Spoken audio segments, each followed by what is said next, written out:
ಶಾಸನದ ಒಳಗೆ ಅವ್ರದ್ದು ಉಲ್ಲೇಖ ಬರ್ತೈತಿ. ಹೀಗಾಗಿ ಆ ಒಂದು ಇತಿಹಾಸವನ್ನ ನಿಜ ಏನು, ಸತ್ಯ ಏನು, ಸುಳ್ಳೇನು ಕೇಳೋದಕ್ಕೆ ನನಗೂ ಒಂದು ಆಸಕ್ತಿ. ನಾವು ಎಲ್ಲಾರು ಕೇಳೋಣ, ಯಾಕಂದ್ರೆ ನೀವು ಕೂಡ ಯಾವತ್ತಾದ್ರೂ ಈ ಪ್ರಶ್ನೆಯನ್ನ ನಾನು ಕೇಳೋ ಹಂಗ ನೀವುಗಳು ಕೂಡ ಒಮ್ಮೆ ಅದನ್ನ ಎದುರಿಸಬಹುದು. ಹೀಗಾಗಿ ನಮಗೆ ಈ ವಿಷಯ ನಮಗೆ ಸರಿಯಾಗಿ ಗೊತ್ತಿರಬೇಕು.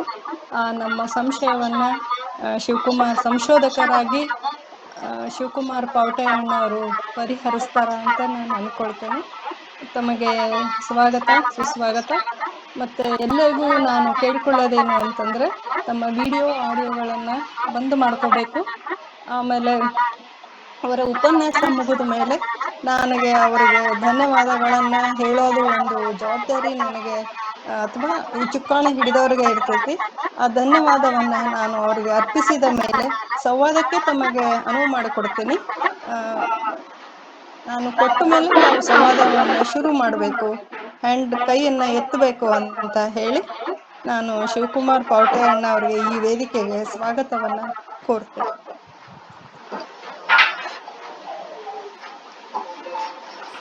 ಓಂ ಶ್ರೀ ಗುರು ಬಸವಲಿಂಗಾಯ ನಮಃ. ಇಲ್ಲಿ ನೆರೆದಿರುವ ಎಲ್ಲ ಶರಣ ಬಂಧುಗಳಿಗೆ ಶರಣು ಶರಣಾರ್ಥಿಗಳು. ಹೋದ ವಾರ ಉಪನ್ಯಾಸ ಮಾಡೋ ಸಂದರ್ಭದಲ್ಲಿ ಹೇಳಿದ್ದೆ, ರೇವಣ ಸಿದ್ಧರು ಮತ್ತು ರಾಮಯ್ಯನ ಬಗ್ಗೆ ಸಪರೇಟ್ ಆಗಿ ಉಪನ್ಯಾಸ ಮಾಡ್ತೇನೆ. ಅದರ ಬಗ್ಗೆ ಹೆಚ್ಚಿನ ಮಾಹಿತಿಯನ್ನ ನಮ್ಮ ಶರಣ ಬಂಧುಗಳು ಕೇಳಿದ್ರು. ಹಾಗಾಗಿ ಅದೊಂದು ಪರಿಚಯ ಮಾಡಿಕೊಡೋಣ ಅಂತ ಇವತ್ತು ಸುಜಾತಾ ಅಕ್ಕ ಅವರು ಮಧ್ಯಾಹ್ನ ಫೋನ್ ಮಾಡಿ ಹೇಳಿದ್ರು. ಆಯ್ತು ಅಕ್ಕ ಅವರು ಮಾಡೋಣ ಅಂತ ಹೇಳಿದೆ. ಈಗ ಇವರು ನೂತನ ಅಕ್ಕ ಅವರು ಹೇಳ್ತಾ ಇದ್ರು, ಜೈನ ಮತ್ತು ಶೈವ ಅಥವಾ ಲಿಂಗಾಯತ ಇವ್ರ ಮಧ್ಯೆ ವಾದಗಳು, ಚರ್ಚೆಗಳು ನಡೆದಿದ್ದಾವೆ. ಇದು ಭಾರತದ ಇತಿಹಾಸದ ಆರಂಭ ಕಾಲದಿಂದಲೂ ನಡ್ಕೊಂಡು ಬಂದಿದ್ದಾವೆ. ಪ್ರತಿಯೊಂದು ಸಿದ್ಧಾಂತ ಏನಿದೆ, ಪ್ರತಿಯೊಂದು ಸಂಪ್ರದಾಯ ಏನಿದೆ, ಅವು ಭಿನ್ನ ಸಂಪ್ರದಾಯಗಳೊಂದಿಗೆ ಅನೇಕ ರೀತಿಯ ಮುಖಾಮುಖಿಗಳನ್ನ ಮಾಡಿಕೊಂಡು ಬಂದಿದ್ದಾವೆ. ಅದರಲ್ಲಿ ಕೆಲವು ಸಹಜವಾಗಿ ಮತ್ತು ಧನಾತ್ಮಕವಾಗಿ ಇದ್ರೆ, ಇನ್ನು ಕೆಲವು ಹಿಂಸಾತ್ಮಕವಾಗಿಯೂ ಕೆಲವು ಪರಿಗಣಿಸಿದವೆ. ಇದು ಇತಿಹಾಸದ ಒಂದು ಭಾಗ. ಹಾಗಾಗಿ ಇವತ್ತು ನಾವು ಆ ಇತಿಹಾಸವನ್ನ ಇಟ್ಕೊಂಡು ಈಗ ಹೇಳಿದ್ರಲ್ಲ, ಅವ್ರ ಸ್ನೇಹಿತರು ಜೈನರು ಇದ್ದಾರೆ, ಅವರು ಏನೋ ಮನಸ್ತಾಪವನ್ನು ಹಾಗೆ ಅವಶ್ಯಕತೆ ಏನಿಲ್ಲ. ಇಲ್ಲಿ ನನ್ನ ಸ್ನೇಹಿತರು ಇದ್ದಾರೆ, ಅವರೆಲ್ಲ ಸಂಶೋಧಕರು, ಜೈನ ಸಮಾಜದವರೇ ಇದ್ದಾರೆ. ನಾವೆಲ್ಲ ಸುಮಾರು ಚರ್ಚೆ ಮಾಡ್ತೇವೆ. ಅವರು ಯಾರು ವೈಯಕ್ತಿಕವಾಗಿ ತಗೊಳ್ಳೋದಿಲ್ಲ, ಅದು ಬುದ್ಧಿವಂತರ ಲಕ್ಷಣ ಅಲ್ಲ ಅದು. ಡಾಕ್ಟರ್ ರವಿಕುಮಾರ್ ನವಿಲುಗುಂದ ಹೆಸರು ಕೇಳಿರ್ಬೋದು ನೀವು. ಆಮೇಲೆ ಕನ್ನಡದ ಹಿರಿಯ ಸಂಶೋಧಕರು, ಇವಾಗ್ಲೂ ನಮ್ಮ ಎದುರಿಗೆ ಇರುವಂತ ಡಾಕ್ಟರ್ ಹಂಪ ನಾಗರಾಜಯ್ಯನವರು, ಆಮೇಲೆ ಇವರು ಯಾರು, ಇನ್ನೂ ಅನೇಕ ಜೈನ ಸಂಶೋಧಕರು ಇದ್ದಾರೆ. ಅವ್ರ ಜೊತೆ ನಾನೆಲ್ಲ ಚರ್ಚೆ ಮಾಡ್ತೇನೆ. ಅವ್ರಿಗೆ ಕಾಲ್ ಮಾಡಿ ಅವ್ರ ಜೊತೆ ಸುಮಾರು ಗಂಟೆಗಟ್ಟಲೆ ಚರ್ಚೆ ಮಾಡ್ತೇವೆ. ಇದೇ ವಿಷಯವಾಗೇ ಚರ್ಚೆ ಮಾಡ್ತೇವೆ. ನಮ್ಮಲ್ಲಿ ಅಂಥ ಮನಸ್ತಾಪಗಳು ಅಥವಾ ಏನು ಬರಲ್ಲ. ನಾವು ಸಾಕಷ್ಟು ತುಂಬಾ ನಿಷ್ಪಕ್ಷಪಾತವಾಗಿ ಚರ್ಚೆ ಮಾಡ್ತೇವೆ. ಹಾಗಾಗಿ ಅಪ್ಪನ ಹಂಜೆ ಅವರಿದ್ದಾರೆ, ಶಾಂತಿನಾಥ್ ದಿಬ್ಬದವರು ಇದ್ದಾರೆ, ಎಲ್ಲ ಇವರ ಜೊತೆ ಸುಮಾರು ಚರ್ಚೆಗಳನ್ನ ಮಾಡ್ತೇವೆ. ಅವೆಲ್ಲ ಇತಿಹಾಸ ಕಾಲದಲ್ಲಿ ನಡೆದು ಹೋಗಿರ್ತವೆ. ಅದನ್ನ ಇವಾಗ ನಾವು ಒಂದು ರೀತಿಯಾಗಿ ವೈಯಕ್ತಿಕವಾಗಿ ತಗೊಂಡ್ರೆ ಅದು ಸಮಸ್ಯೆ ಆಗುತ್ತೆ. ನಾವು ಅಕಾಡೆಮಿಕ್ ಆಗಿರ್ಬೇಕು ಯಾವಾಗಲೂ. ನಮ್ಮ ಉದ್ದೇಶ ಜ್ಞಾನ ಸಂಪಾದನೆ, ಜ್ಞಾನ ಪ್ರತಿಪಾದನೆ, ಜ್ಞಾನ ಪ್ರಸರಣದಲ್ಲಿ ಮಾತ್ರ ಇರಬೇಕು ಹೊರತು ಬೇರೆ ವೈಯಕ್ತಿಕವಾಗಿ ತಗೊಳ್ಳೋ ಅವಶ್ಯಕತೆ ಏನೂ ಇಲ್ಲ. ಇರಲಿ. 12ನೇ ಶತಮಾನದಲ್ಲಿ ಈ ಒಂದು ಏನು ಅನೇಕ ಶರಣರಿದ್ರು, ಆ ಶರಣರ ಒಬ್ಬೊಬ್ಬರ ಚರಿತೆಯನ್ನು ಓದೋದೇ ಒಂದು ಬಹಳ ರೋಮಾಂಚಕಾರಿಯಾದ ಅನುಭವ. ಒಂದು ಇತಿಹಾಸದಲ್ಲಿ ಆಸಕ್ತಿ ಹೊಂದಿರುವ ವ್ಯಕ್ತಿ ಮತ್ತು ಸಂಸ್ಕೃತಿ ಅಧ್ಯಯನದಲ್ಲಿ ಆಸಕ್ತಿ ಹೊಂದಿರುವ ವ್ಯಕ್ತಿ ಈ ಶರಣರ ಚರಿತ್ರೆಯನ್ನು ಓದೋದು ಅಂದ್ರೆ ನಿಜವಾಗ್ಲೂ ಅದರಂತ ಸಂತೋಷ ಕೊಡುವ ವಿಷಯ ಯಾವುದೂ ಇಲ್ಲ. ಒಬ್ಬೊಬ್ಬ ಶರಣರ ಇತಿಹಾಸವು ನಮಗೆ ಅದ್ಭುತವಾದ ಅನುಭವವನ್ನ, ಆನಂದವನ್ನ ನೀಡುತ್ತದೆ ಅನ್ನೋದು ನನ್ನ ಅನುಭವ.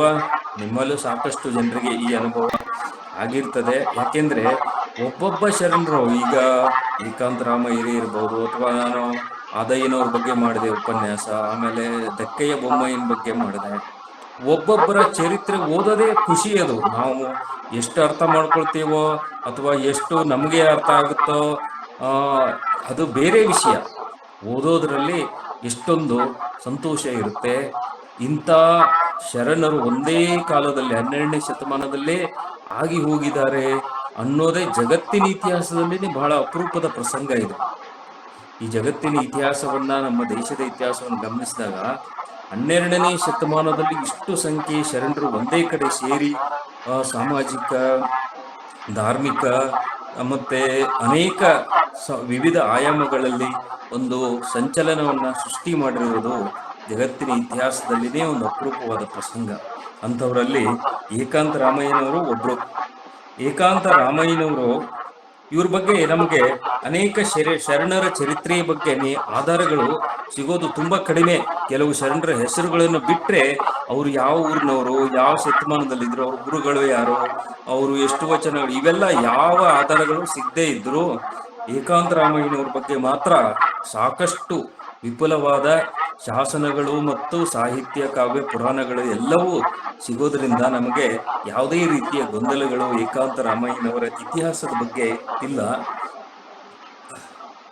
ಬೇರೆ ಶರಣರಿಗೆ ಹೋಲಿಸಿದರೆ ಏಕಾಂತ ರಾಮಯ್ಯನವ್ರ ಬಗ್ಗೆ ನಮಗೆ ಬಹಳ ಮುಖ್ಯವಾಗಿ ಸಿಗುವ ಆಧಾರ ಅಂದ್ರೆ ಅಬಲೂರಿನ, ಹಾವೇರಿ ಜಿಲ್ಲೆ ಹಿರೇಕೆರೂರು ತಾಲೂಕಿನ ಸರ್ವಜ್ಞನ ಊರು ಅಂತ ಖ್ಯಾತಿ ಹೊಂದಿರುವ ಅಬಲೂರು ಏನಿದೆ, ತುಂಬಾ ಚಿಕ್ಕ ಹಳ್ಳಿ ಅದು, ಇವಾಗಲೂ ಹಳ್ಳಿನೇ ಅದು. ಆ ಅಬಲೂರು ಏಕಾಂತ ರಾಮಯ್ಯನವರ ಸಂಪೂರ್ಣ ಜೀವನ ಚರಿತ್ರೆಯನ್ನ ಶಾಸನದಲ್ಲಿ ಕಟ್ಟಿಕೊಟ್ಟಂತ ಅಪರೂಪದ ಸ್ಥಳ ಅದು. ಎಷ್ಟು ಅಂದ್ರೆ 104 ಕಂದ ಪದ್ಯಗಳನ್ನ ಒಳಗೊಂಡ ಬಹು ದೀರ್ಘವಾದ ಶಾಸನ. ಅದು ಒಂದು ಶಾಸನ ಕಾವ್ಯ. ಅದು ಬರೀ ಶಾಸನ ಅಲ್ಲ, ಶಾಸನ ಕಾವ್ಯ ಅದು. ಅದನ್ನ ನಾವು ಮುದ್ರಿಸಿ ಅದರ ಅರ್ಥವನ್ನು ಬರೆದ್ರೆ ಅದೇ ಒಂದು ಪುಸ್ತಕ ಆಗುತ್ತೆ. ಅಷ್ಟು ದೊಡ್ಡ ಶಾಸನ ಅದು. ಅದರಲ್ಲಿ ಏಕಾಂತ ರಾಮಯ್ಯನವರ ಸಂಪೂರ್ಣ ಜೀವನ ಚರಿತ್ರೆಯನ್ನ ಕೊಟ್ಟಿದ್ದಾರೆ. ಇದಲ್ಲದೇನೆ ಇನ್ನೂ ಅನೇಕ ಶಾಸನಗಳು, ಕಾವ್ಯ ಪುರಾಣಗಳು ಮತ್ತು ವಿವಿಧ ಪರೋಕ್ಷವಾಗಿ ಉಲ್ಲೇಖ ಮಾಡುವಂತ ಶಾಸನಗಳು, ಹೀಗೆ ಅನೇಕ ಶಾಸನಗಳೆಲ್ಲ ಉಲ್ಲೇಖ ಮಾಡ್ತವೆ ಏಕಾಂತ ರಾಮಯ್ಯನವ್ರ ಬಗ್ಗೆ. ಅಬಲೂರು ಶಾಸನ, ಚಾಮರಾಜನಗರ ಜಿಲ್ಲೆಯ ಕೆಂಪನಪುರ ಶಾಸನ, ಬಂದಳಿಕೆಯಲ್ಲಿ ಅದೇ ಶಿವಮೊಗ್ಗ ಜಿಲ್ಲೆ ಬಂದಳಿಕೆ ಶಾಸನ ಇದೆ. ಆದ್ರೆ ಅದು ಏಕಾಂತ ರಾಮಯ್ಯನವ್ರದ್ದೇ ಅಂತ ಹೇಳೋದಕ್ಕೆ ಸ್ವಲ್ಪ ಆಧಾರಗಳ ಕೊರತೆ ಇದೆ. ಆಮೇಲೆ ಸಕಲ ಪುರಾತನ ವಚನಗಳಲ್ಲಿ ಕೆಲವು ವಚನಗಳಿದ್ದಾವೆ. ಆಮೇಲೆ ಏಕಾಂತ ರಾಮಯ್ಯನವರ ಮೇಲೇನೆ ಶಾಂತ ನಿರಂಜನ ಅನ್ನುವ ಕವಿ ಅಬಲೂರು ಚರಿತೆ ಅಂತ ಒಂದು ಸಾಹಿತ್ಯ ಕೃತಿಯನ್ನ ಸುಮಾರು 16-17ನೇ ಶತಮಾನದಲ್ಲಿ ರಚನೆ ಮಾಡಿದ್ದಾನೆ. ಅದು ಸಂಪೂರ್ಣ ಜೀವನ ಚರಿತ್ರೆಯನ್ನ ಕಟ್ಟಿಕೊಡುತ್ತೆ. ಅದಲ್ಲದೇನೆ ಇನ್ನು ಬಸವ ಪುರಾಣದಲ್ಲಿ, ವೀರಶೈವಾಮೃತ ಮಹಾಪುರಾಣದಲ್ಲಿ, ಗುರು ಬೋಧಾಮೃತ ಪುರಾಣದಲ್ಲಿ, ಶಿವತತ್ವ ಚಿಂತಾಮಣಿಯಲ್ಲಿ, ಆಮೇಲೆ ಏಕೋ ರಾಮೇಶ್ವರ ಪುರಾಣ ಅಂತಾನೆ ಒಂದಿದೆ. ಹೀಗಾಗಿ ಅನೇಕ ಸಾಹಿತ್ಯ ಕೃತಿಗಳು, ಇವುಗಳಲ್ಲಿ ಏಕಾಂತ ರಾಮಯ್ಯನವರ ಉಲ್ಲೇಖ ಬರ್ತದೆ. ಇವತ್ತು ನಮಗೆ ಇರುವ ಸಮಯದ ಮಿತಿಯಲ್ಲಿ ಏಕಾಂತ ರಾಮಯ್ಯನ ಜೀವನವನ್ನ ಕಟ್ಟಿಕೊಡುವ ಒಂದು ಚಿಕ್ಕ ಪ್ರಯತ್ನವನ್ನ ಮಾಡೋಣ. ಏಕಾಂತ ರಾಮಯ್ಯನವರು ಹುಟ್ಟಿದ ಊರು ಈಗಿನ ಕಲಬುರಗಿ ಜಿಲ್ಲೆಯ ತಾಲೂಕು ಕೇಂದ್ರವಾಗಿರುವಂತ ಆಳಂದ್ ಅಂತ. ಇದು ಇತಿಹಾಸ ಕಾಲದಲ್ಲಿ ಒಂದು ಅಲಂದೆ ಅಂತ ಹೆಸರು ಇತ್ತು. ಅಲಂದೆ ಅಂತ, ಅದನ್ನ ಈಗ ಆಳಂದ್ ಆಗಿದೆ. ಅದು ಬ್ರಿಟಿಷರು ಕೊಟ್ಟ ಸ್ಪೆಲ್ಲಿಂಗ್ ಅದು, ಆಳಂದ್ ಅಂತ. ಈಗಲೂ ಗ್ರಾಮೀಣ ಭಾಗದಲ್ಲಿ ಅದಕ್ಕೆ ಅಲದಿ ಅಂತಾನೆ ಕರೀತಾರೆ. ಅವರು ಆಳಂದ ಸುತ್ತಮುತ್ತ ಇರುವಂತ ಜನರು ಆ ಊರಿಗೆ ಹಲ್ದಿ ಅಂತ ಕರೀತಾರೆ. ಶಾಸನದಲ್ಲೂ ಅಲಂದೆ ಅಂತಾನೆ ಉಲ್ಲೇಖ ಆಗಿದೆ. ಹಾಗಾಗಿ ಅದು ಅಲದಿ, ಅಲಂದೆ, ಆಳಂದ್ ಅಂತ ಈಗಾಗಿದೆ. ಅಲ್ಲಿ ಒಬ್ಬ ಶೈವ ಬ್ರಾಹ್ಮಣ ದಂಪತಿಗಳು ಇದ್ರು. ಅವರು ಪುರುಷೋತ್ತಮ ಭಟ್ಟರು ಅಂತ. ಆ ಶೈವ ಬ್ರಾಹ್ಮಣರ ದಂಪತಿಗಳಿಗೆ ಸುಮಾರು ವರ್ಷಗಳ ಕಾಲ ಮಕ್ಕಳಾಗಿರಲ್ಲ. ಹಾಗಾಗಿ ಮಕ್ಕಳಿಗೋಸ್ಕರ ಆಲಂದೆ ಗ್ರಾಮದ ದೈವವಾಗಿದ್ದ ಸೋಮನಾಥನಿಗೆ ಪ್ರಾರ್ಥನೆ ಮಾಡ್ಕೊಳ್ತಾರೆ. ಆ ತಾಯಿ ಮಕ್ಕಳಿಲ್ಲದೆ ಎಷ್ಟೊಂದು ನೊಂದುಕೊಳ್ತಾ ಇದ್ಲು ಅಂತ ಶಾಂತ ನಿರಂಜನನ ಅಬಲೂರು ಚರಿತೆಯಲ್ಲಿ ಬಹಳ ಸುಂದರವಾಗಿ ಚಿತ್ರಿಸಿದ್ದಾನೆ. ಸುತರು ಇಲ್ಲದ ಗೃಹ, ಕತಬೆ ಇಲ್ಲದ ಋಣ, ಪತಿಗಳು ಇಲ್ಲದ ರಾಜ್ಯ, ಜತೆ ಎತ್ತಿಲ್ಲದ ಕೃಷಿ, ಹಿತವಿಲ್ಲದಿಹ ಬಂಧು, ಹತ್ತಿರ ಇದ್ದರೂ ವ್ಯರ್ಥವೆಂದು ನೊಂದುಕೊಳ್ತಾ ಇರ್ತಾಳೆ. ಯಾರು? ಏಕಾಂತ ರಾಮಯ್ಯನ ತಾಯಿ ಪದ್ಮಮ್ಮ. ಮಕ್ಕಳಿರಲ್ಲ. ಸುತರು ಇಲ್ಲದ ಗ್ರಹ, ಮಕ್ಕಳಿಲ್ಲದ ಮನೆ, ಕತಬೆ ಇಲ್ಲದ ಋಣ ಅಂದ್ರೆ ದಾಖಲೆ ಪತ್ರಗಳಿಲ್ಲದೆ ಕೊಟ್ಟ ಸಾಲ, ಪತಿಗಳು ಇಲ್ಲದ ರಾಜ. ಪತಿ ಅಂದ್ರೆ ಇಲ್ಲಿ ಒಡೆಯ ಅಂತ, ಯಜಮಾನ ಅಂತ, ರಾಜ ಅಂತ, ರಾಜನಿಲ್ಲದ ರಾಜ್ಯ, ಜತೆ ಎತ್ತು ಇಲ್ಲದ ಕೃಷಿ. ಎತ್ತುಗಳೇ ಇಲ್ಲದೆ ಇದ್ರೆ ಕೃಷಿ ಸಾಧ್ಯನೇ ಇಲ್ಲ ಆಗಿನ ಕಾಲದಲ್ಲಿ. ಈಗ ಟ್ರ್ಯಾಕ್ಟರ್ ಬಂದಿದೆ, ಆಗಿನ ಕಾಲದಲ್ಲಿ ಎತ್ತುಗಳು ಇಲ್ಲದೆ ಇದ್ರೆ ಕೃಷಿ ಕಾರ್ಯ ಸಾಧ್ಯ ಇರಲಿಲ್ಲ. ಹಾಗಾಗಿ ಎತ್ತು ಇಲ್ಲದ ಕೃಷಿ, ಹಿತವಿಲ್ಲದಿಹ ಬಂಧು. ನೋಡಿ, ಬಂಧುಗಳು, ಹಿತವನ್ನ ಬಯಸುವ ಬಂಧುಗಳು ಇರೋದು ಬಹಳ ಅಪರೂಪ, ಇಲ್ಲವೇ ಅನ್ನುವಷ್ಟು ಕಡಿಮೆ ಇರುತ್ತೆ. ಯಾಕೆಂದ್ರೆ ನಮ್ಮ ಬಂಧುಗಳಲ್ಲೇ ನಮ್ಮ ಶತ್ರುಗಳು ಹೆಚ್ಚಾಗಿರ್ತಾರೆ. ಅದು ಎಲ್ಲರ ಅನುಭವ. ಅದು ಹತ್ತಿರ ಇದ್ದರೂ ವ್ಯರ್ಥವೆಂದು, ಇಂಥವರೆಲ್ಲ ಹತ್ರ ಇದ್ರು ವ್ಯರ್ಥ ಅಂತ. ಯಾರು? ಮಕ್ಕಳಿಲ್ಲದ ಮನೆ ಹತ್ರ ಇದ್ರು ಅಥವಾ ಅಲ್ಲೇ ಇದ್ರು ವ್ಯರ್ಥ. ದಾಖಲೆ ಪತ್ರ ಇಲ್ಲದ ಋಣ, ಅದು ವಾಪಸ್ ಬರೋ ಯಾವುದೇ ಗ್ಯಾರಂಟಿ ಇರೋದಿಲ್ಲ. ಪತಿಗಳು ಇಲ್ಲದ ರಾಜ್ಯ, ಅಲ್ಲಿ ಹೇಳೋರು ಕೇಳೋರು ಯಾರು ಇಲ್ಲ. ಜತೆ ಎತ್ತು ಇಲ್ಲದ ಕೃಷಿ. ಹೀಗೆ ಇಷ್ಟೊಂದೆಲ್ಲ ಇದ್ದು ಏನ್ ಮಾಡೋದು, ಮಕ್ಕಳೇ ಇಲ್ವಲ್ಲ ನನಗೆ ಅಂತ ಅವಳು ಪಾಪ ತುಂಬಾ ನೊಂದ್ಕೊಳ್ತಾ ಇರ್ತಾಳೆ. ಆ ಮನ್ಸಲ್ಲೇ ಏನೇನ್ ಪಾಪ ಮಾಡಿದ್ನೋ ಏನೋ ಅನ್ನೋ ರೀತಿಯಲ್ಲಿ ಅಂಜದೆ ಹಿರಿಯರ ಬೈದ ಪಾತಕದಿಂದ ಬಂಜೆತನವು ಬಿಡದೆಂದು ಕೆರೆಗಳನ್ನೊಡೆದೆನೋ, ಮಾನ್ಯರ ಜರೆದೆನೋ, ಗುರುನಿಂದೆ ಪರಹಿಂಸೆ ಮಾಡಿ ಬೆರೆದೆನೋ, ಪುರುಷ ಭಕ್ತಿಗೆ ಅಲಸಿದನೆನ್ನ ಬರಿಮನೆ ಮಾಡಿದನೇ ಶಿವನೇ, ಹೆಸರಿಟ್ಟು ಬೈದೆನೋ ಅತ್ತೆ ಮಾವಂದಿರ ಗಸನಿಗೊಳ್ಳದೆ, ಮೈದುನರ ಪಿಸುನತ್ವದಲ್ಲಿ ನಿಂದೆ ಗೈದ ಪಾತಕದಿಂದ ಬಸುರೆನ್ನದ ಅರುಹಿತೋ ಶಿವನೇ ಅಂತ. ಅಂದ್ರೆ ಏನೇನೋ ಪಾಪ ಕಾರ್ಯಗಳನ್ನ ಮಾಡಿದ್ರೆ ಮಕ್ಕಳಾಗಲ್ಲ ಅಂತ ಜನರಲ್ಲಿ ಆಗಿನ ಕಾಲದಲ್ಲಿ ನಂಬಿಕೆ ಇತ್ತೋ ಅವುಗಳನ್ನೆಲ್ಲ ನೆನೆಸ್ಕೊಳ್ತಾಳೆ. ಅಂಜದೆ ಹಿರಿಯರ ಬೈದ ಪಾತಕದಿಂದ. ಹಿರಿಯರನ್ನ ನಾನೇನಾದ್ರೂ ಅಂಜದೆ ಬೈದ್ ಬಿಟ್ಟಿದ್ನೋ ಏನೋ, ಅದಕ್ಕೆ ಬಂಜೆತನವು ಬಿಡದೆಂದು, ಅದಕ್ಕೆ ಬಂಜೆತನ ಬಂದಿದೆಯೇನೋ. ಕೆರೆಗಳನ್ನು ಒಡೆದೇನೋ. ನೋಡಿ, ಕೆರೆಗಳೇ ಆಗಿನ ಕಾಲದಲ್ಲಿ ಕುಡಿಯುವ ನೀರಿಗೆ, ಬಳಸುವ ನೀರಿಗೆ ಮೂಲವಾಗಿದ್ವೋ ಅಂತ ಕೆರೆಗಳನ್ನೇನಾದ್ರೂ ಒಡೆದಿದ್ನೋ ಹಿಂದಿನ ಜನ್ಮದಲ್ಲಿ. ಮಾನ್ಯರ ಜರೆದೆನೋ. ಮಾನ್ಯರು ಅಂದ್ರೆ ಗೌರವಾನ್ವಿತರು, ಅವರನ್ನ ನಾನು ಜರೆದೆನೋ, ಟೀಕೆ ಮಾಡಿದೇನೋ, ಅವಮಾನ ಮಾಡಿದೇನೋ ಅಂತ. ಆಮೇಲೆ ಗುರುವಿನಿಂದೆ ಪರಹಿಂಸೆ ಮಾಡಿ ಬೆರೆದೆನೋ. ಗುರುಗಳ ನಿಂದೆ ಮಾಡಿದನೋ, ಪರಹಿಂಸೆ, ಬೇರೆಯವ್ರಿಗೆ ಹಿಂಸೆ ಕೊಟ್ಟಿದ್ನೋ. ಪುರುಷ ಭಕ್ತಿಗೆ ಅಲಸಿದೇನೆ ಎನ್ನ ಬರಿಮನೆ ಮಾಡಿದೆ ಶಿವನೇ. ಭಕ್ತಿ ಮಾಡದೆ ನಾನು ಹಿಂದಿನ ದಿನದಲ್ಲಿ ಇದ್ದಿದ್ನೋ ಏನೋ, ಅದಕ್ಕೆ ಬರಿಮನೆ ಮಾಡಿದೆ ಶಿವನೇ ನೀನು. ಹೆಸರಿಟ್ಟು ಬೈದೇನೋ, ಯಾರನ್ನಾದ್ರೂ ಹೆಸರಿಟ್ಟು ಅನವಶ್ಯಕವಾಗಿ ಬೈದ್ನೋ. ಅತ್ತೆ ಮಾವಂದಿರ ಗಸನಿಗೊಳ್ಳದೆ, ಅತ್ತೆ ಮಾವ ಮೈದುನರ ಇವರ ನಿಂದೆಯನ್ನ, ಟೀಕೆಯನ್ನ, ಅವಮಾನವನ್ನ ಮಾಡಿದ್ನೇನೋ, ನನಗೆ ಈ ತರ ಆಗೋಯ್ತಲ್ಲ ಅಂತ ತುಂಬಾ ದುಃಖ ಪಡ್ತಾ ಇರ್ತಾಳೆ ಅವಳು. ಒಂದು ಬಹಳ ಚೆನ್ನಾಗಿ ಸುಂದರವಾಗಿ ಹೃದಯ ತಾಕುವಂತೆ ಶಾಂತ ನಿರಂಜನ ಅಬಲೂರು ಚರಿತೆಯಲ್ಲಿ ಚಿತ್ರಿಸ್ತಾನೆ. ಒಂದಿನ ಇವರ ಮೊರೆಯನ್ನೇ ಕೇಳಿ ಸೋಮನಾಥ ಕನಸಿನಲ್ಲೇ ಬಂದು ನಿಮ್ಗೊಬ್ಬ ಮಗ ಹುಟ್ತಾನೆ ಅಂತ ಹೇಳ್ತಾನೆ. ಅವ್ರಿಗೆ ಎಚ್ಚರವಾದಾಗ ಹೇಗೆ ಹೇಳ್ತಾರೆ ನೋಡಿ, ಕನಸಿನೋಳು ಭತ್ತವ ಕಂಡು ಗೋನಿಯ ನೊಯ್ಯುವ ಮನುಜನ ತೆರನಾಸೆಗೈದು ಚಿನುಮಯ ಶಿವನೇ ಕಟಾಕ್ಷವಾಯಿತು ಎಂದು.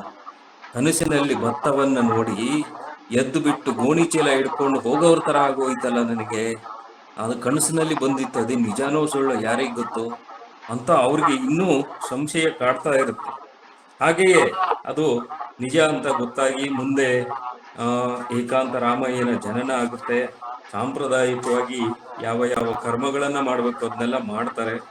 ಮಾಡಿದ ಮೇಲೆ ಒಂದು ದಿನ ಏಕಾಂತ ರಾಮಯ್ಯ ಲೋಕ ಸಂಚಾರ ಮಾಡಬೇಕು ಅಂತ ಆಳಂದ, ಈಗಿನ ಅಲಂದಾಪುರ ಅಂತ ಕರೀತ ಅಲಂದೆಯಿಂದ ಹೊರಡ್ತಾನೆ.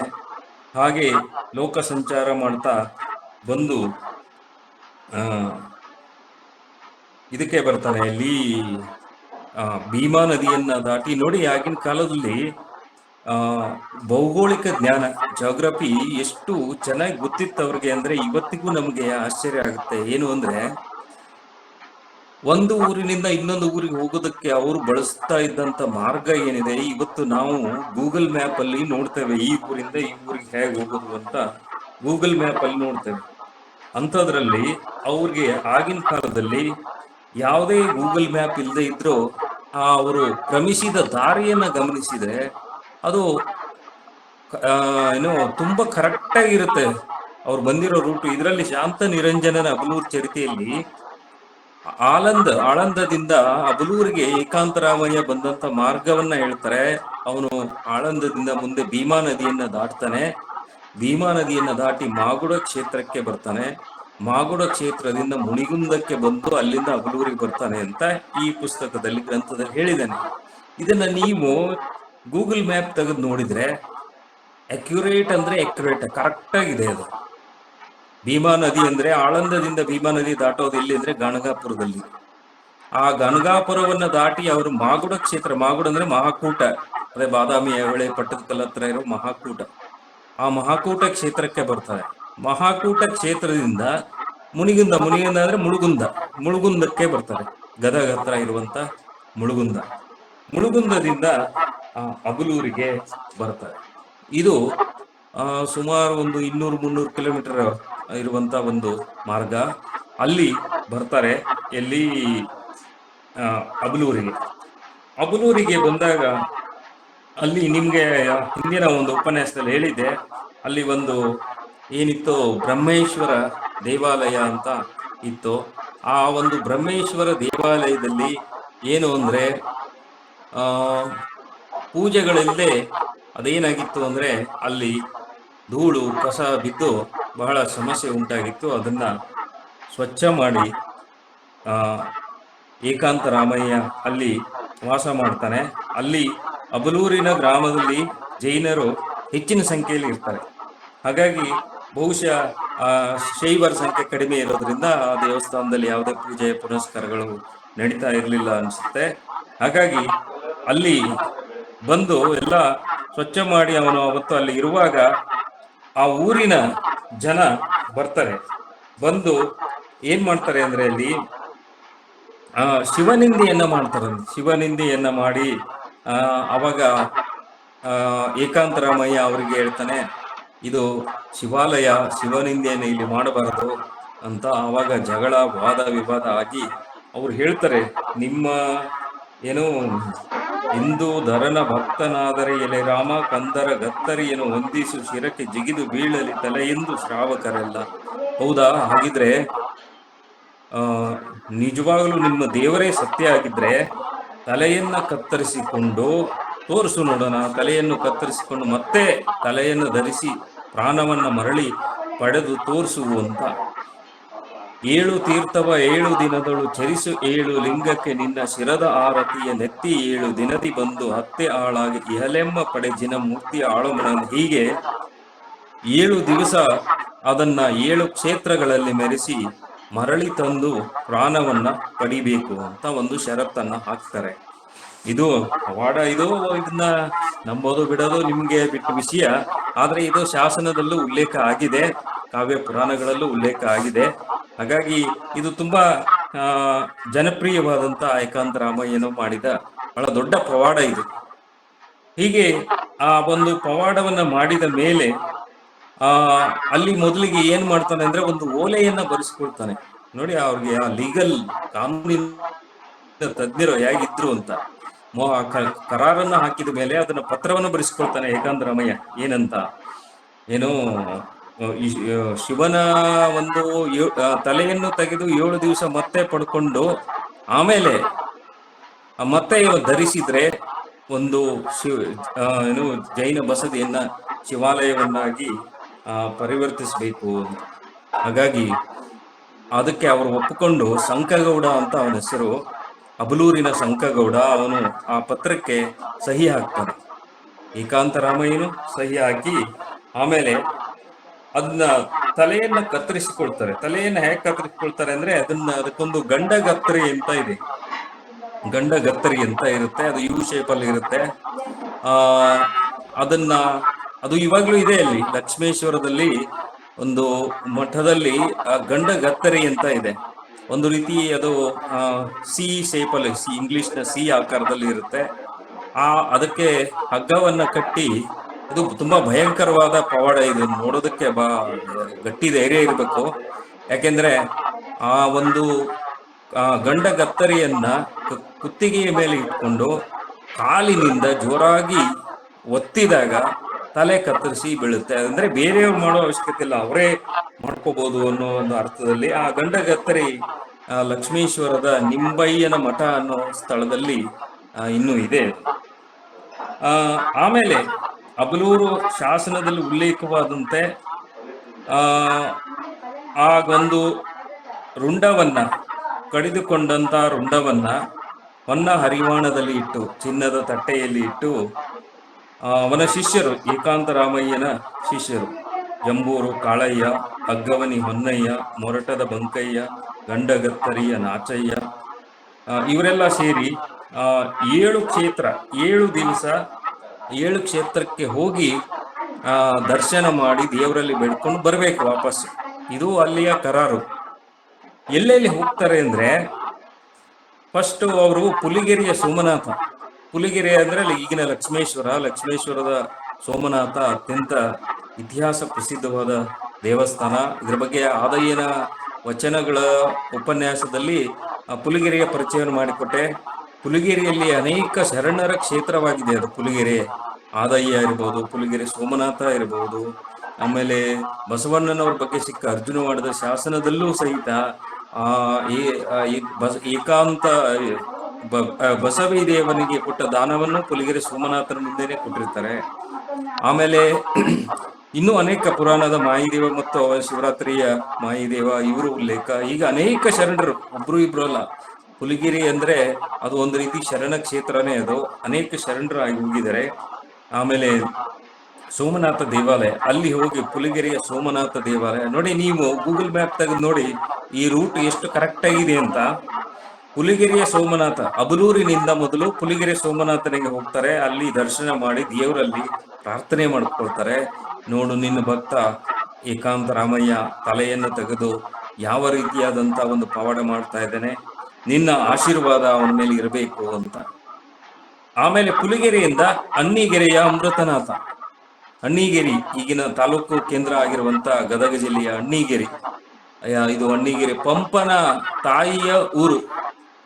ಮಹಾಕವಿ ಪಂಪ ಏನಿದೆ, ಕನ್ನಡ ಸಾಹಿತ್ಯದ ಮೇರು ಕವಿ ಮಹಾಕವಿ ಪಂಪನ ತಾಯಿಯ ಊರು ಅಣ್ಣಿಗೆರೆ. ಆ ಅಣ್ಣಿಗೆರೆಯಲ್ಲಿ ಅಮೃತೇಶ್ವರ ಅಥವಾ ಅಮೃತನಾಥ ದೇವಾಲಯ ಇವಾಗ್ಲೂ ಇದೆ. ಅದು ತುಂಬಾ ಪ್ರಾಚೀನವಾದ ದೇವಸ್ಥಾನ ಅಲ್ಲಿದೆ. ಅಲ್ಲಿಗೆ ಹೋಗ್ತಾರೆ, ಅಲ್ಲಿ ಹೋಗಿ ದರ್ಶನ ಮಾಡ್ಕೊಳ್ತಾರೆ. ಅಲ್ಲಿಂದ ಕೂಡಲ ಸಂಗಮ, ಕಪ್ಪಡಿಯ ಸಂಗಮೇಶ್ವರ ಕೂಡಲ ಸಂಗಮಕ್ಕೆ ಹೋಗ್ತಾರೆ. ಕೂಡಲ ಸಂಗಮಕ್ಕೆ ಹೋಗಿ ಅಲ್ಲಿ ಸಂಗಮೇಶ್ವರ ಸಂಗಮನಾಥನ ದರ್ಶನ ಮಾಡಿ ಆಮೇಲೆ ಅವರು ಇದಕ್ಕೆ ಹೋಗ್ತಾರೆ. ಎಲ್ಲಿ? ಕೆಂಬಾವಿ ಭೋಗನಾಥ. ಕೆಂಬಾವಿ ಈಗ ಬಹುಶಃ ಯಾದಗಿರಿ ಜಿಲ್ಲೆಯ ಸುರಪುರ ತಾಲೂಕಲ್ಲಿ ಇರ್ಬೋದು. ಕೆಂಬಾವಿ ಹೆಸರು ಕೇಳಿರ್ಬೋದು ನೀವೆಲ್ಲ. ಕೆಂಬಾವಿ ಭೋಗೇಶ್ವರ ದೇವಸ್ಥಾನ, ಅಲ್ಲಿ ಹೋಗ್ತಾರೆ. ಅಲ್ಲಿಂದ ಕೆಂಬಾವಿ ಭೋಗೇಶ್ವರನ ದರ್ಶನವನ್ನು ಮಾಡಿಕೊಂಡು ಅವರಿಗೆ ಪ್ರಾರ್ಥನೆಯನ್ನ ಮಾಡಿಕೊಂಡು ಆಮೇಲೆ ಸೊನ್ನಲಿಗೆಯ ಜಗದ್ಗುರು ಸಿದ್ಧರಾಮ, ನೋಡಿ ಸಿದ್ದರಾಮೇಶ್ವರರ ಮಹಿಮೆ ಹೇಗಿದೆ. ಅಬಲೂರು ಶಾಸನದಲ್ಲಿಯೂ ಸಹಿತ ಸೊನ್ನಲಿಗೆಯ ಉಲ್ಲೇಖ ಬರುತ್ತೆ. ಸೊನ್ನಲಿಗೆಯ ಜಗದ್ಗುರು ಸಿದ್ಧರಾಮ ಅಂತ ಬರುತ್ತೆ ನೋಡಿ. ಸಿದ್ದರಾಮೇಶ್ವರರ ಹತ್ರ ಕರ್ಕೊಂಡು ಹೋಗಿ ಅಲ್ಲಿಯೂ ಹೇಳಿ ನಿಮ್ಮ ಆಶೀರ್ವಾದ ಇರಲಿ ಅನ್ನೋ ಒಂದು ಕಾರಣಕ್ಕೆ ಮತ್ತೆ ಸೊನ್ನಲಿಗೆ ಸೊಲ್ಲಾಪುರದಿಂದ ಇದಕ್ಕೆ ಹೋಗ್ತಾರೆ. ಔಂಧ ನಾಗನಾಥ್. ಆವುಂದ ಅಚ್ಚ ಕನ್ನಡದ ಹೆಸರು ಆವುಂದ, ಈಗ ಔಂಧ ಅಂತ ಇದೆ. ಅದು ಎಲ್ಲಿದೆ ಅಂದ್ರೆ ಆ ಕಡೆ ಲಾತೂರು ಜಿಲ್ಲೆಯಲ್ಲಿ ಇದೆ ಅದು. ನೋಡಿ, ಅವೆಲ್ಲ ಕನ್ನಡದ ಪ್ರದೇಶಗಳಾಗಿತ್ತು. ಆಗಿನ ಪರಳಿ, ಮತ್ತೆ ಔಂಧ ನಾಗನಾಥ್, ಮತ್ತೆ ಪಂಡರಪುರ, ಆಮೇಲೆ ಇವೆಲ್ಲನೂ ಕನ್ನಡದ ಪ್ರದೇಶಗಳೇ ಆಗಿದ್ವು. ಅಲ್ಲಿಂದ ಔಂಧ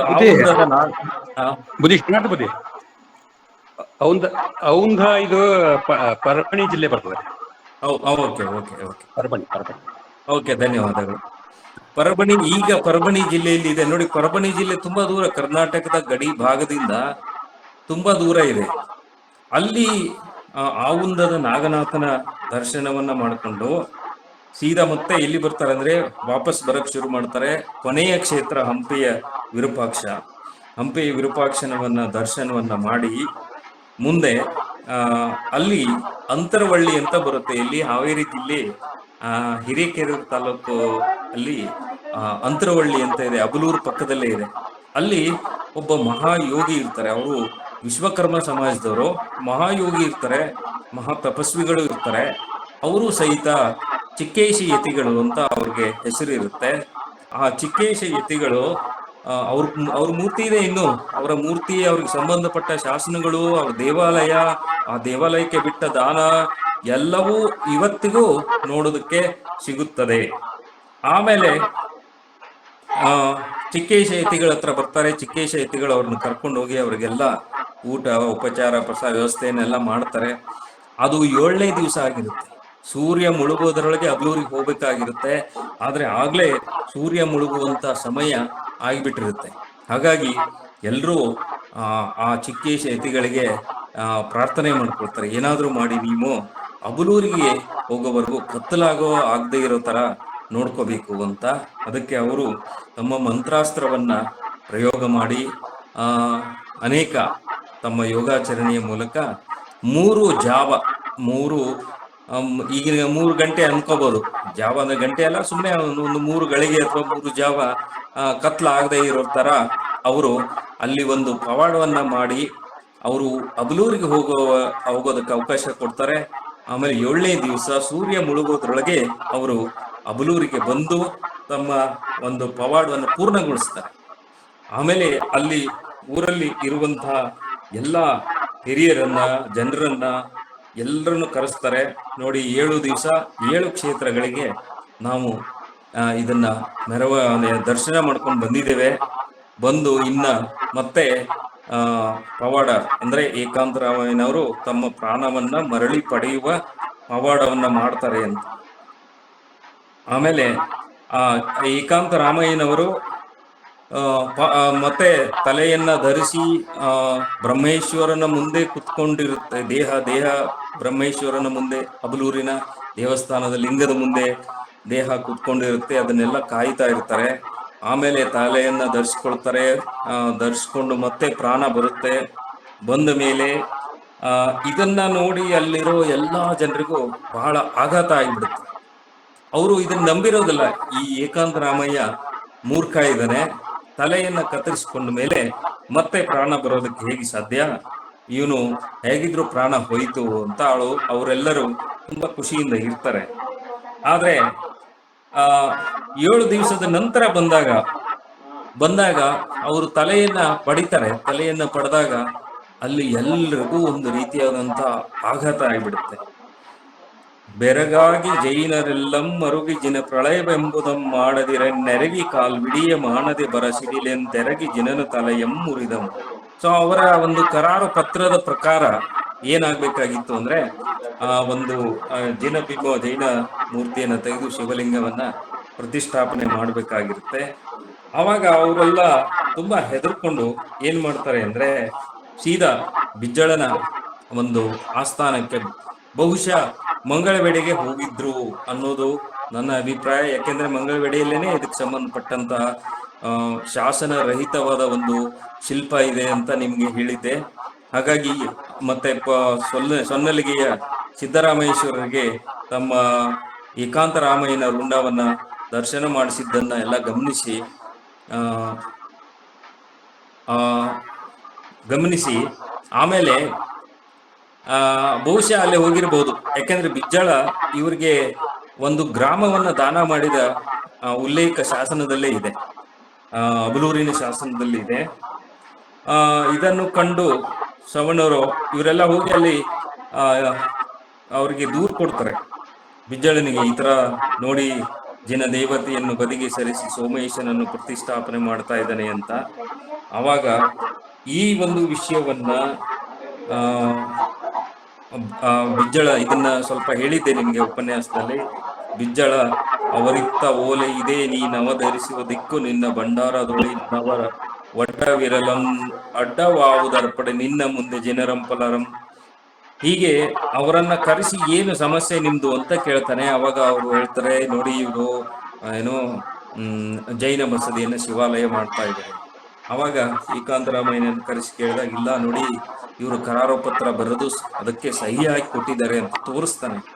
ಏನಂತ, ಈ ಪವಾಡವನ್ನ ಮಾಡಿದ್ರೆ ಜಿನಾಲಯವನ್ನ ಶಿವಾಲಯವನ್ನಾಗಿ ಮಾಡ್ತೇವೆ ಅಂತ. ಹೌದಲ್ವಾ, ಬರೆದು ಕೊಟ್ಟಿದ್ದೀರಲ್ಲ, ಹೌದಾ ಅಂತಾನೆ. ಹೌದು ಅಂತಾರೆ. ಹೌದಾ, ಇದೇನು ಆಶ್ಚರ್ಯ, ಇಂಥ ಪವಾಡವನ್ನ ನಾನು ಕೇಳೇ ಇರಲಿಲ್ಲ, ಎಂಥ ಅದ್ಭುತವಾದ ಪವಾಡ, ನನ್ನ ಮುಂದೆನೂ ಮಾಡಿ ತೋರಿಸುವ ಹಾಗೆ ಅಂತ. ಆಯಿತು, ಮಾಡಿ ತೋರಿಸ್ತೇನೆ. ಅದಕ್ಕೆ ಬಿಜ್ಜಳನಿಗೆ ಹೇಳ್ತಾನೆ ಏಕಾಂತರಾಮಯ್ಯ, ಇದು ಶಾಸನದಲ್ಲೇ ಇರೋದು, ಅಬಲೂರು ಶಾಸನದಲ್ಲಿ 12ನೇ ಶತಮಾನದ ಶಾಸನದಲ್ಲೇ ಇರೋದು. ಅವಾಗ ಬಿಜ್ಜಳ ಕೇಳ್ತಾನೆ. ಅದಕ್ಕೆ ಅವನು ಹೇಳ್ತಾನೆ, 800 ಬಸದಿಯನ್ನ ನೀನು ಶಿವಾಲಯವನ್ನಾಗಿ ಪರಿವರ್ತಿಸುವುದಾದ್ರೆ ನಾನು ನಿನ್ನ ಮುಂದೆನೂ ಪವಾಡ ಮಾಡಿ ತೋರಿಸ್ತೀನಿ. ಅವಾಗ ಅವರು ಜೈನರನ್ನ ಕೇಳ್ತಾನೆ ಬಿಜ್ಜಳ, ಇದಕ್ಕೆ ನೀವೇನು ಹೇಳ್ತೀರಾ? ಅದಕ್ಕೆ ಜೈನರು ಏನ್ ಹೇಳ್ತಾರೆ ಅಂದ್ರೆ, ಬಸದಿಗಳು ಪನಂ ಮಾಡಿ ಓಲೆಯಂ ಕೊಡುವೆಂದಡೆ ಅವರಾವಿ ಮುನ್ನೊಡೆದ ಬಸದಿಯಂ ದೂರಲ್ ಬಂದೆವಲ್ಲದೆ ಇನ್ನೊಡ್ಡಿ ಜಿನ ಪ್ರಳಯಂ ಮಾಡಲು ಬಂದವರಲ್ಲ ಎನ್ನುತ್ತಾರೆ. ಇದು ಅಬಲೂರು ಶಾಸನದ ವಾಕ್ಯ. ಇದರಲ್ಲಿ ಏನ್ ಹೇಳ್ತಾರೆ ಅಂದ್ರೆ, ಮುನ್ನ ಈಗ ಕಳೆದುಕೊಂಡಿರುವ ಬಸದಿಯ ಬಗ್ಗೆ ನಿಮ್ಮ ಹತ್ರ ದೂರ ಹೇಳೋದಕ್ಕೆ ಬಂದಿದ್ದೇವೆ ಹೊರತು ಇನ್ನು ಮತ್ತೆ ಬಸದಿಗಳನ್ನ ಕಳೆದುಕೊಂಡು ನಾವು ಜಿನಪ್ರಳಯವನ್ನ ಮಾಡೋದಕ್ಕೆ ಬಂದಿಲ್ಲ. ನಮಗೇನು ಬೇಡ, ಈ 800 ಬಸದಿಗಳನ್ನ ಪರಿವರ್ತನೆ ಮಾಡೋದು ಬೇಡ, ಮತ್ತೆ ಏಕಾಂತರಾಮಯ್ಯ ಪವಾಡ ಮಾಡೋದು ಬೇಡ, ಏನು ಬೇಡ ಅಂತ ಹೇಳ್ತಾರೆ. ಅವಾಗ ಬಿಜ್ಜಳ, ಆಯಿತು, ಹಾಗಿದ್ರೆ ನೀವು ಊರಿಗೆ ಹೋಗ್ಬಹುದು ಅಂತ ಹೇಳಿ ಅವರನ್ನ ಊರಿಗೆ ಕಳಿಸ್ತಾರೆ, ಅಬಲೂರಿಗೆ ಕಳಿಸ್ತಾರೆ. ನಂತರ ಬಿಜ್ಜಳ ಏನ್ ಮಾಡ್ತಾನೆ, ರಾಮಯ್ಯಗಳು ಮಾಡಿದ ಪರಮ ಸಾಹಸಕಂ ನಿರತಿಶಿಯಮಪ್ಪ ಮಾಹೇಶ್ವರ ಭಕ್ತಿಗಂ ಮೆಚ್ಚಿ ವೀರ ಸೋಮನಾಥ ದೇವರ ದೇಗುಲ ಮಾಟ ಕೂಟ ಪ್ರಾಕಾರ ಖಂಡ ಸ್ಫುಟಿತ ಜೀರ್ಣೋದ್ಧಾರಕಂ ದೇವರಂಗ ಭೋಗ ನೈವೇದ್ಯಕ್ಕಂ ಬನವಸೆ 12,000 ಪ್ರಾಂತದಲ್ಲಿರುವ ಭೋಗಾವಿ ಎಂಬ ಗ್ರಾಮವನ್ನು ರಾಮಯ್ಯನ ಕಾಲಂ ಖರ್ಚಿ ಪಾರಮೇಶ್ವರ ದತ್ತಿಯಾಗಿ ಕೊಡುತ್ತಾನೆ. ಅಂದ್ರೆ ಏಕಾಂತರಾಮಯ್ಯನ ಪವಾಡವನ್ನ ಮೆಚ್ಚಿ ಬಿಜ್ಜಳ ಏನ್ ಮಾಡ್ತಾನೆ ಅಂದ್ರೆ, ಆ ಅಬಲೂರಿನಿಂದ ಬಂದಂತ ಜೈನರನ್ನೆಲ್ಲ ಸಮಾಧಾನ ಮಾಡಿ ಊರಿಗೆ ಕಳಿಸಿ ಅವನು ಸೋಮನಾಥ ದೇವಾಲಯ ಏನಿದೆ ಅಬಲೂರಿನಲ್ಲಿ, ಆ ಸೋಮನಾಥ ದೇವಾಲಯದ ಅಂದ್ರೆ ಪೂಜೆ ಪುರಸ್ಕಾರ ಎಲ್ಲದಕ್ಕೂ ಒಂದು ಊರನ್ನ, ಗೋಗಾವಿ ಅನ್ನೋ ಊರನ್ನ ದಾನವನ್ನ ಕೊಡ್ತಾನೆ. ಅದು ಅಬಲೂರಿನ ಶಾಸನದಲ್ಲಿ ಉಲ್ಲೇಖ ಆಗಿದೆ.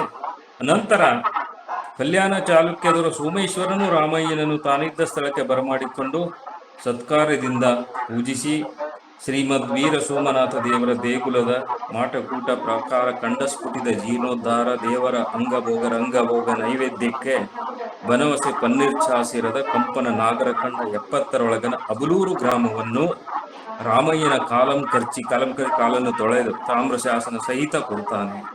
ಇದೊಬ್ಬರೇ ಅಲ್ಲ, ಇನ್ನೂ ಅನೇಕ ಶಾಸನಗಳು ಇದಾವೆ. ಆನಗಲ್ಲಿನ ಕದಂಬ ದೊರೆ ಕಾಮದೇವನು ಅಬಲೂರಿಗೆ ಬಂದು ಸೋಮನಾಥ ದೇವಾಲಯವನ್ನು ಕಂಡು ಏಕಾಂತರಾಮಯ್ಯನ ನಡೆಸಿದ ಮಹಾತ್ಮೆಯನ್ನು ಕೇಳಿ ಆನುಗಲ್ಲ 500 ಎಂಬ ಪ್ರಾಂತದ ಕಂಪನ ಹೊಸನಾಡ 70ರೊಳಗೆ ಇರುವ ಮುಂಡುಗೋಡ ಸಮೀಪದ ಮಲ್ಲವಳ್ಳಿ ಎಂಬ ಗ್ರಾಮವನ್ನ ದಾನವಾಗಿ ಕೊಡ್ತಾನೆ. ಇವೆಲ್ಲ ಇದಾವೆ, ಈ ಊರುಗಳು ಇವಾಗ್ಲೂ ಇದಾವೆ. ಹೀಗೆ ಅನೇಕ ಗ್ರಾಮಗಳನ್ನ ಅಬಲೂರು ಚರಿತೆ ಸುಮಾರು ಒಂದು 12ನೇ ಶತಮಾನ ನಂತರ 400 ವರ್ಷದ ನಂತರ ಬರೆದಿರೋದು. ಅದರಲ್ಲೂ ಸಹಿತ ಅಬಲೂರು, ದುಪ್ಪದಹಳ್ಳಿ, ಮೂಲಗಿರಿ, ಭೋಗಾವಿ ಇವುಗಳನ್ನೆಲ್ಲ ದಾನ ಕೊಟ್ಟಿದ್ರು ಅಂತ ಹೇಳ್ತಾರೆ. ಅದಷ್ಟೇ ಅಲ್ಲದೆ ಈ ಚಿಕ್ಕೇಶ ಯತಿಗಳೇನಿದ್ರು ಅವರು ನಂತರ 3 ಜಾವಿ ದೇವರು ಅಂತ ಪ್ರಸಿದ್ಧಿ ಹೊಂದ್ತಾರೆ. ಆ 3 ಜಾವಿ ದೇವರಿಗೆ ಬಿಜ್ಜಳ ಸ್ವತಃ ಬಿಜ್ಜಳನೇ ಶಾಸನೋಕ್ತವಾಗಿರೋ ವಿಷಯನೇ ಇದು. ಅಂತರವಳ್ಳಿಯ ಆಲದ ಕಟ್ಟೆಯ ಹಾಲಿಗೇರಿ, ಸುಂಕಾಪುರ, ಮಾಗೋಡು, ನಿಟ್ಟೂರು ಇವುಗಳನ್ನು ದಾನ ನೀಡ್ತಾನೆ. ಹೀಗೆ ಏಕಾಂತರಾಮಯ್ಯನವರ ಕೀರ್ತಿ ಎಲ್ಲ ಕಡೆ ಹರಡಿ ಅನೇಕ ರಾಜರು ನೋಡಿ, ಚಾಲುಕ್ಯ ಸೋಮೇಶ್ವರ ಮತ್ತು ಬಿಜ್ಜಳ ಮತ್ತು ಕದಂಬ ಕಾಮದೇವ ಅಂದ್ರೆ ಈ ಗೋವೆಯ ಕದಂಬರು ಮತ್ತು ಬನವಾಸಿ ಪನ್ನೀರ್ಚಾಸಿರ ಅಂದ್ರೆ 12,000 ಬನವಾಸ 12,000ವನ್ನ ಆಳ್ತಾ, 12,000 ಅಂದ್ರೆ 12,000 ಗ್ರಾಮಗಳಿಗೆ ಮುಖ್ಯ ಕೇಂದ್ರವಾಗಿರುವಂತ ಬನವಾಸಿಯನ್ನ ಮಾಡ್ತಾ ಇರುವಂಥದ್ದು. ಹೀಗೆ ಏಕಾಂತ ರಾಮಯ್ಯನವರ ಕೀರ್ತಿ ಹರಡಿ ಅಬಲೂರಿನ ಬ್ರಹ್ಮೇಶ್ವರ ದೇವಾಲಯದ ಪಕ್ಕದಲ್ಲಿ ಇನ್ನೊಂದು ಸೋಮೇಶ್ವರ ದೇವಾಲಯ ನಿರ್ಮಾಣವಾಗಿ ಆ ಸೋಮೇಶ್ವರ ದೇವಾಲಯದ ಪ್ರಕಾರದಲ್ಲಿನೇ ಚಿತ್ರ ಸಹಿತವಾದ ಶಿಲ್ಪಗಳಿದ್ದಾವೆ. ಏಕಾಂತ ರಾಮಯ್ಯ ಮಾಡಿದ ಪವಾಡಗಳು ಅವುಗಳು ಚಿತ್ರ ಸಹಿತವಾಗಿಯೇ ಇದ್ದಾವೆ. ಅವುಗಳ ಚಿತ್ರ ಎಲ್ಲ ಬಿಡಿಸಿದ್ದಾರೆ, ಅದರ ಮೇಲೆ ಬರೆದಿದ್ದಾರೆ. ತಲೆ ಕತ್ತರಿಸಿಕೊಂಡಿರೋದು, ಆಮೇಲೆ ಲಿಂಗ ಪ್ರತಿಷ್ಠಾಪನೆ ಮಾಡಿರೋದು, ಇವೆಲ್ಲ ಚಿತ್ರಗಳನ್ನು ಬರೆದು ಶಾಸನವನ್ನು ಬರೆದಿದ್ದಾರೆ. ಹೀಗೆ ಏಕಾಂತ ರಾಮಯ್ಯನ ಒಂದು ಜೀವನ ಹಾಗೆ ಮುಂದೆ ಅವರು ಅಲ್ಲಿನೇ ಅಬಲೂರಿನ ಪಕ್ಕದಲ್ಲಿಯೇ ಬಂದಳಿಕೆ ಹತ್ರ, ಅಂದ್ರೆ ಈಗಿನ ಶಿವಮೊಗ್ಗ ಜಿಲ್ಲೆಯ ಬಂದಳಿಕೆ ಹತ್ರನೇ ಲಿಂಗೈಕ್ಯರಾಗ್ತಾರೆ ಅಂತ ಇತಿಹಾಸದಲ್ಲಿ ತಿಳಿದು ಬರುತ್ತೆ.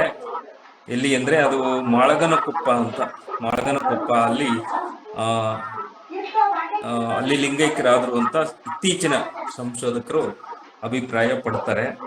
ಮುಂದೆ ಇನ್ನ ಏಕಾಂತ ರಾಮಯ್ಯನವರ ನಂತರ ಅನೇಕ, ಇನ್ನೂ ಆಶ್ಚರ್ಯ ಅಂದ್ರೆ ಕೋಲಾರ ಜಿಲ್ಲೆಯ ಮುಳಬಾಗಿಲು ತಾಲೂಕಿನ ಆವನಿ ಬೆಟ್ಟದಲ್ಲಿ ಏಕಾಂತ ರಾಮಯ್ಯನ ದೇವಾಲಯ ಇವಾಗ್ಲೂ ಇದೆ. ಅದು ಆಗ್ಲೇ 12ನೇ ಶತಮಾನದ ಶಾಸನನೇ ಅದನ್ನ ಹೇಳುತ್ತೆ. ಕ್ರಿಸ್ತಶಕ 1231ನೇ ಶಾಸನ ಇಲ್ಲಿ ಏಕಾಂತ ರಾಮಯ್ಯನ ದೇವಾಲಯ ಇತ್ತು ಅಂತಾನೆ ಹೇಳುತ್ತೆ, ಬಹಳ ಸ್ಪಷ್ಟವಾಗಿ ಹೇಳುತ್ತೆ. ಆಮೇಲೆ ಇನ್ನೂ ವಿಶೇಷ ಅಂದ್ರೆ ಜಿಲ್ಲೆಯ ಕೆಂಪನಪುರ ಶಾಸನ, ಅದರಲ್ಲೂ ಏಕಾಂತ ರಾಮಯ್ಯನವ್ರ ಬಗ್ಗೆ ಬಹಳ ಅಪರೂಪದ ಮಾಹಿತಿಯನ್ನು ಹೇಳುತ್ತೆ. ಅತ್ಯಂತ ಪ್ರಾಚೀನ ಉಲ್ಲೇಖ ತಾಳಿಕೋಟೆ ಶಾಸನ 1184ನೇ ಇಸ್ವಿಯ ಶಾಸನದಲ್ಲಿ ಅಬಲೂರಿನ ಉಲ್ಲೇಖ ಬರುತ್ತೆ, ಅಬಲೂರಿನಲ್ಲಿ ಮಾಡಿದ ಪವಾಡಗಳು ಅಂತ. ಹಾಗಾಗಿ ಅದು ಏಕಾಂತ ರಾಮಯ್ಯನವ್ರಿಗೆ ಸಂಬಂಧಪಟ್ಟಿದ್ದು ಅಂತ ನಮಗೆ ಗೊತ್ತಾಗ್ತದೆ. ಇದಲ್ಲದೇನೆ ಏಕಾಂತ ರಾಮಯ್ಯನವರು ಇದೆಲ್ಲ ಆಯ್ತು. ಈಗ ಮತ್ತೆ ಶರಣರಿಗೆ, ವಚನಕಾರರಿಗೆ ಹೇಗೆ ಸಂಬಂಧಪಟ್ಟಿದ್ದು? ಇವರು ನಂತರ ಅಂದ್ರೆ ಈ ಎಲ್ಲ ಪವಾಡಗಳು ಮುಗಿದ ಮೇಲೆ ಕಲ್ಯಾಣ ಕ್ರಾಂತಿಯ ಸಂದರ್ಭದಲ್ಲಿ ಬಸವಾದಿ ಪ್ರಮಥರ ಒಂದು ಸಂಪರ್ಕಕ್ಕೆ ಬಂದು ಶರಣರಾಗಿ ವಚನಗಳನ್ನು ರಚನೆ ಮಾಡಿದರು.